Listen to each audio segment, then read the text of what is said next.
बिस्मिल्लाहिर्रहमानिर्रहीम। आज मौरख़ा 9 ज़िलहज को वक़ूफ़ अरफ़ात के बाद मगरिब की अज़ान के बाद हम सब लोग सब हुज्जाज कराम आज मैदान मुज़दलिफ़ा में आए हैं और यहाँ पर मैदान मुज़दलिफ़ा में सब लोग खुले आसमान तले पूरी रात गुजारेंगे और सुबह तहज्जुद की नमाज के बाद और फजर की नमाज के बाद यानी सुबह सादक से लेकर सूरज निकलने तक जो वक्त होगा इसको वक़ूफ़ मुज़दलिफ़ा कहते हैं।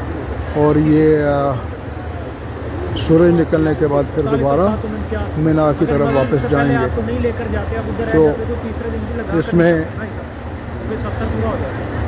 जो दुआएं हुज्जाज कराम ने वहाँ पर मैदान अरफ़ात में की थी उनमें अगर कोई कमी रह गई है तो अभी ये जो हमारा वक़ूफ़ मुज़दलिफ़ा होगा इसमें हुज्जाज कराम अपनी दुआएं करेंगे और अल्लाह तबारक व तआला से रो रो कर गिड़गिड़ा कर अपनी आजिज़ी के साथ अपनी दुआएं मांगेंगे, अपनी मुश्किलात और परेशानियों को ख़त्म करने के लिए अल्लाह पाक के हुज़ूर सजदा रेज़ होकर गिड़गिड़ा के दुआ मांगेंगे।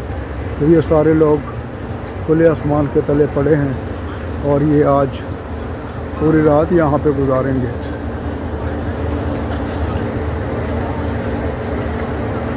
तो ये एक बहुत ही खूबसूरत मंज़र है।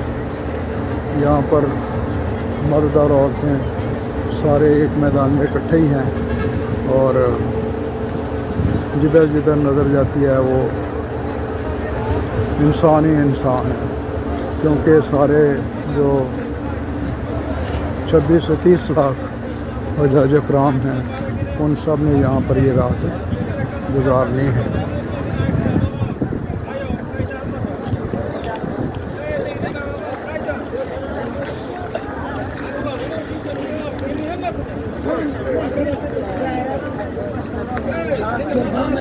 तो